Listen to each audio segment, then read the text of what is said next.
এভাবেই বিল দখলকে কেন্দ্র করে দুই পক্ষের মধ্যে ব্যাপক সংঘর্ষ হয়। ৮ ডিসেম্বর সকালে হবিগঞ্জের লাখাই উপজেলায় ধলেশ্বরী নদী সংলগ্ন খাইঞ্জা বিল দখলকে কেন্দ্র করে স্বজন গ্রামে দুপক্ষের মধ্যে প্রায় ৩.৫ ঘণ্টা ধরে সংঘর্ষ চলে। এতে উভয় পক্ষের আহত হয় কমপক্ষে ৩০ জন। এই ঘটনায় হারিস মিয়া নামে এক ব্যক্তি মারাত্মকভাবে আহত হয়। পরে তাকে ঢাকা মেডিকেল কলেজ হাসপাতালে ভর্তি করা হয়েছে।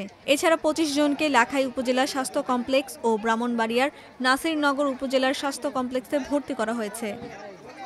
পুলিশ বলছে, বিল দখলকে কেন্দ্র করে লাখাই ইউনিয়ন পরিষদের চেয়ারম্যান ও উপজেলা বিএনপির সহসভাপতি আরিফ আহমেদের সঙ্গে উপজেলার আওয়ামী লীগের সহসভাপতি মহিবুর রহমান ও ইউপি সদস্য এনামুলের অনেকদিন ধরে বিরোধ চলছে।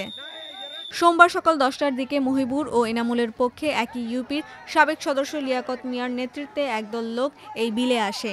এতে বাধা দেয় আরিফ আহমেদের লোকজন। এক পর্যায়ে দুই পক্ষের মধ্যে সংঘর্ষ শুরু হয়। প্রায় ৩.৫ ঘণ্টা ব্যাপী চলা এই সংঘর্ষে উভয় পক্ষে ৩০ জন আহত হয়। খবর পেয়ে পুলিশ ও সেনাবাহিনীর সদস্যরা ঘটনাস্থলে গিয়ে পরিস্থিতি নিয়ন্ত্রণে আনে।